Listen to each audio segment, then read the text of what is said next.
Who is your target audience? It's a very basic question, but if you don't have a detailed response, it's going to be super hard to launch or scale your business.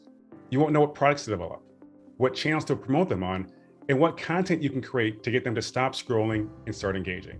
Now, fortunately, today we're joined by Pat Flynn.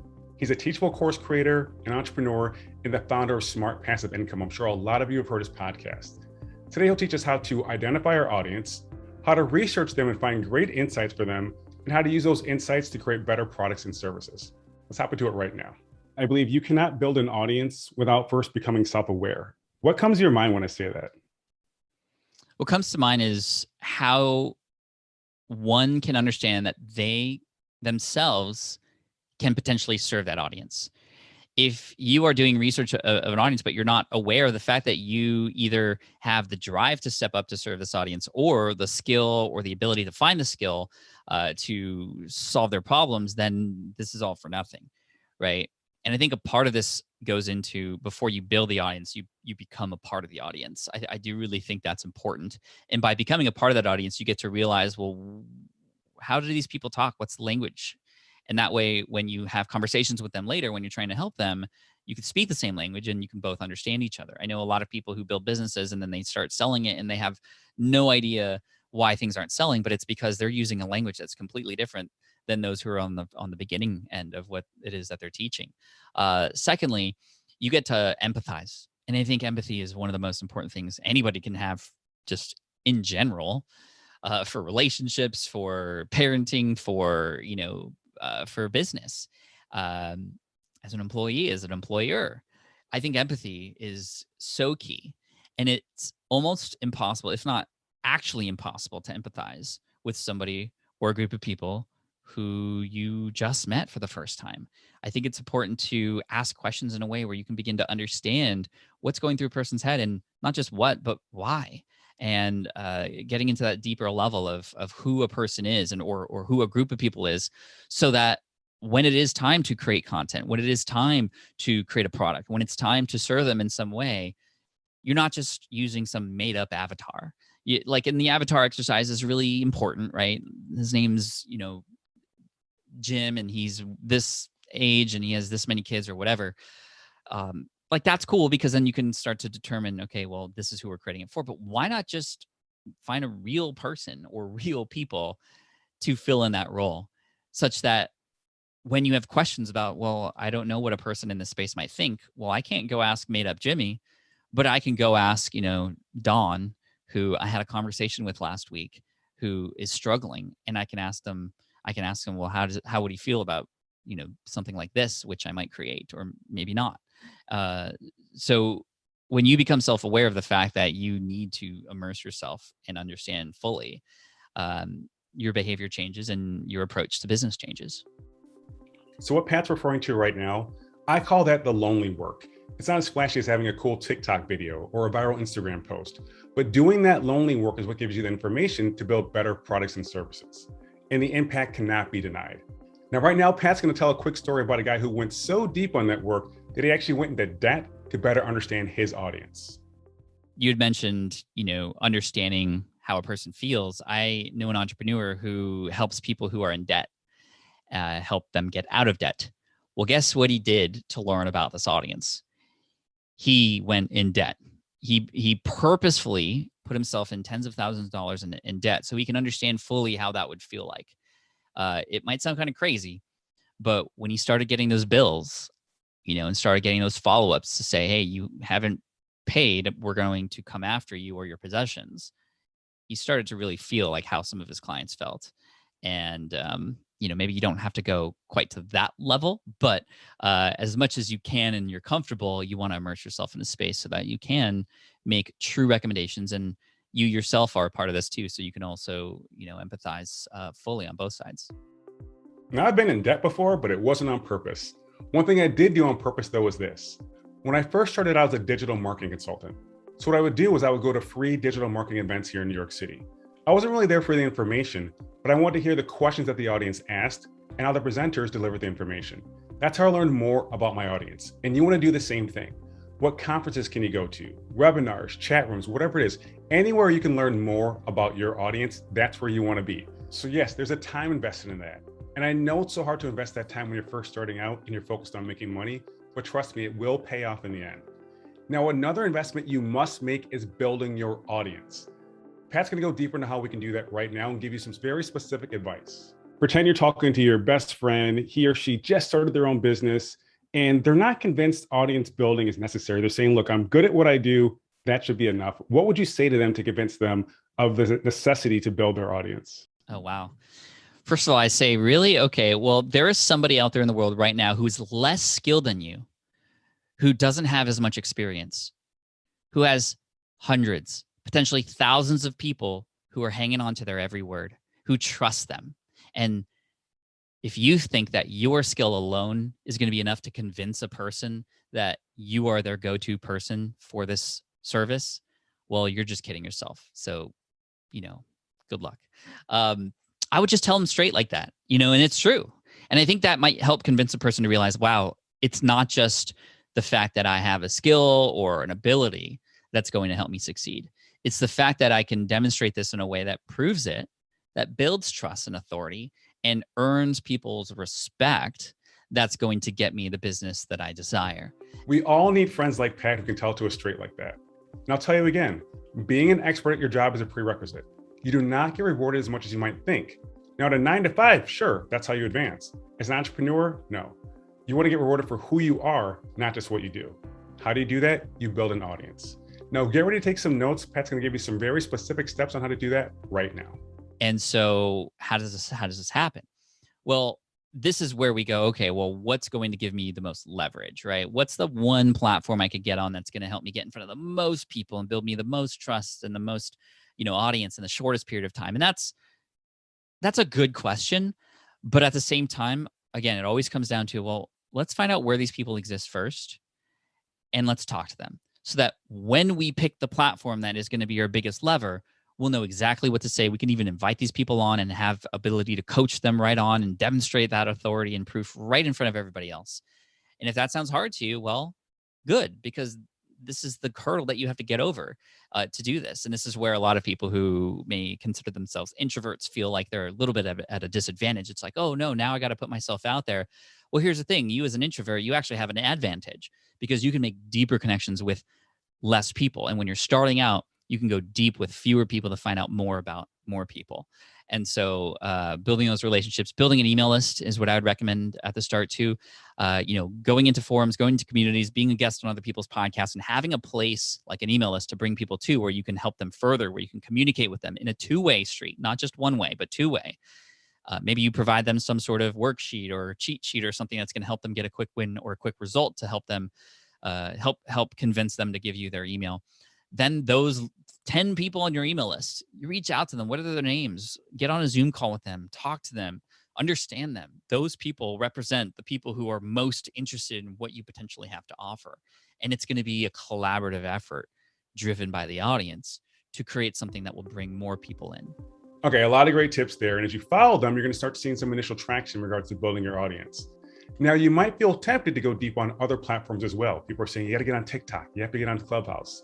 Now, I always recommend securing your username on different channels. That way it's consistent, but you don't necessarily need to be active on them. Pat's going to go deeper into why you should focus on one channel initially before moving on to others. What do I do right now as a new entrepreneur to grow my audience? You pick one platform and you master it. Everything that you want to learn about growth, just learn about growth on that one platform. And maybe that platform is podcasting. Maybe that platform is YouTube. Maybe that platform is LinkedIn. Maybe it's TikTok. All of those will work for building an audience. However, if you do all of them, none of them will work. When you disperse your energy across all those different places, 25% here, 25% here, here, and here, sure, you happen to be on those platforms, but you're not 100% on any of them. And so you're going to find better results by mastering one platform. Take the course that's just about that platform. Watch all the YouTube videos that are all about how to master and grow on that one platform, and then experiment on that one platform. Lean into it, make connections, and build relationships with people on that one platform. On that platform, reach out to the individuals who are there, subscribe to you or following you, and get to know them there natively in that platform. Instagram is a great place to do this. Instagram and going to direct messages and sharing videos or voices to share messages blows people away. And it allows you to connect with them more so that you can learn more about them and serve them better, perhaps on your website. So I think a website is still important to have. That's kind of like your hub. You get to control that. You build your email list there. That's very important because who knows what happens to these platforms where we're building our audience. And at any moment, they could change an algorithm or get bought out or something can happen and then you lose them. So I think it's important to pick a platform where you can reach where there is organic potential growth and then bring them back to your website and build that email list so you can connect with them further. And just pick one platform. That's it to start with. You can optimize there. You can get, once you feel like you've mastered it or you hire somebody to help you with it, then you can move on to another platform. And then when you do move to another platform, you'll have that much more of a connection on that initial one to just easily start the second one, because a lot of those people are probably there too. But, when you think about it, most people only enjoy one or two platforms as consumers, and we just stick around to it, right? I know people who only watch YouTube videos or people who only listen to podcasts. So why do we think that only showing up 0.25% on that platform is going to gain 100% of a person's attention? It's not. So that's why I say, let's just narrow it down, pick one, lean into it, master it, build your audience there, and then you can do some amazing things. Pick one platform. I know it sounds counterintuitive, but if you think about it, you probably know some creators on Instagram that are blowing up, and on LinkedIn, no one gives a gee whiz. It's because they knew what platform to be on, and everything else might be a distraction based on their desired outcome. And then beyond that, make sure to build your email list. I see far too many people confuse followers with leads. Let's be clear here. Social media is an earned media channel. You have to earn the right to get in front of your audience. Your email list is an owned channel. Since you own it, you can contact them whenever you want. Pat's going to go deeper into how to develop your email list now. So Pat, that one platform used to be Facebook. And I used to work at Facebook. So we're telling everyone, yeah, build your organic following. It's amazing. Like back then you could just say hi in your Facebook page and 40% of your followers would see it. Now it's closer to like 1 to 4%. And I know right now you're leaning more towards Circle, if I'm not incorrect. Can you just explain the difference between building a platform on Facebook, whether it be a page or a group, and Circle? Yeah, wow, Facebook. I had spent so many hours building my Facebook fan page. This was back in 2010, only to one day wake up to an email that said, yeah, basically we're going to deprioritize fan pages and it's all about groups. And then people started building groups, and then groups started to get, crowded and whatnot. And the big difference between Facebook and Circle is Facebook is just all the things we know Facebook to be. Circle is essentially just like the Facebook groups part of it, but you get to control it and it's yours, similar to how you might have an email list. And so whatever platform you're building an audience, this is where you then bring them over to Circle to build a community. And that's the difference. You're not organically being found on Circle. Circle is where you bring people. It's like your home. You go out to a conference, right? The conference being social media, and you go out there, you find your pockets of people, you meet them, you connect with them, and you're like, hey, I'd love to invite you over for hanging out with everybody else who's in this space and we can all connect together. Cool, come over to the house. Or come over to Circle, which is outside of the social media sphere, and it's its own sort of circle, if you will, of people who you want to connect with. And that's the future of business, is my opinion. Community and these membership-driven models that are people who want to connect with each other.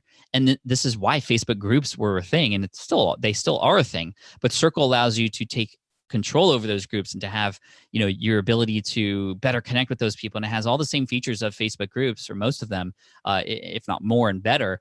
It almost looks like the marriage between Facebook groups and Slack, where you can have different channels for different discussions, and they're called spaces inside of Circle. Full disclosure, I'm an advisor to Circle, just so you know.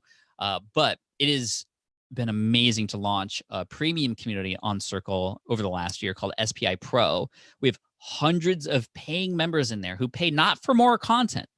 In fact, that's the last thing they wanted. In a survey, we asked, well, what do you want in this membership? And they're like, we don't want more content. We want connection. We want community. We want collaboration. We want to get pushed. We want challenges. We want to find other people like us in a place outside of Facebook where there's all this other noise. And so that's really the big difference. And I would highly recommend you all check out Circle because, wow, it's just an amazing platform and we've had so much fun with it. Here's one thing I like about Pat. He's not afraid to test one approach versus another and then make a decision based on his desired outcome. But as opportunities in the marketplace changes, he's also not afraid to keep on testing. So by now, you're probably ready to just charge in and start building your audience. Let's pause here. Pat's going to talk to us about the commander's intent and how we can leverage that to grow our audience even more efficiently. We want to connect with the audience and just leave it at that first, because you might not know what the next steps might be from there. I think that when we, this is so different than building a business plan, right? Where we have all the steps laid out in front of us.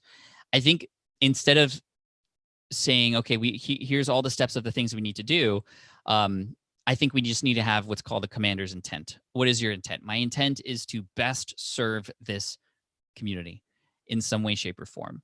Okay, step one. Let's just go talk to them and see what they need.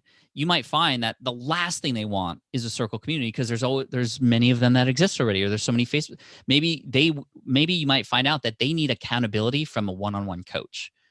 And that's the best way to serve that audience, in which case your idea of going from lead magnet to circle would be completely wrong. So we don't, again, want to guess. We want to know for sure and have that traction, so that when we're making the next decision, it's based off of the last step. And so that I would have you slow down a little bit and say, okay, let's put that off to the side, because that is a potential pathway we could take. But it all starts with communication with this particular group, immersing ourselves in this space to understand what they might need help with and how they might prefer that help. You might also find that circle is going to take too much time, because it does take time to manage a community. It's not a set and forget situation, whereas an online course is. And you might find that you literally have no time to manage a community right now, but hopefully you might find that an online course will work because it serves that audience. You'll make some money and then convert some of those people to a community when you can hire a community manager. But a course is nice because you can set it up once and it kind of runs on its own, thus giving you back more time. So this is where, again, we slow down and we go back to step one. First, let's just have conversations, because I know that is not necessarily the sexiest part of this, but it's the most necessary part. Too many people have a website without having a business.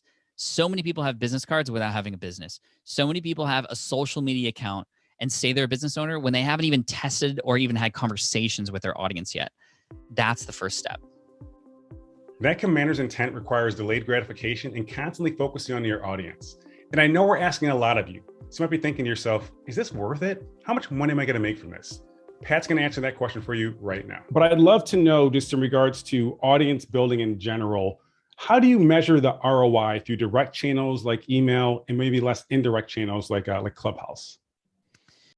Yeah, this ROI situation can be a very interesting thing. A lot of people coming from corporate, that's one of the first questions they ask, because we're so used to X number of hours in, Y number of dollars out, and just in all regards, from your own paycheck to campaigns that you run, etc.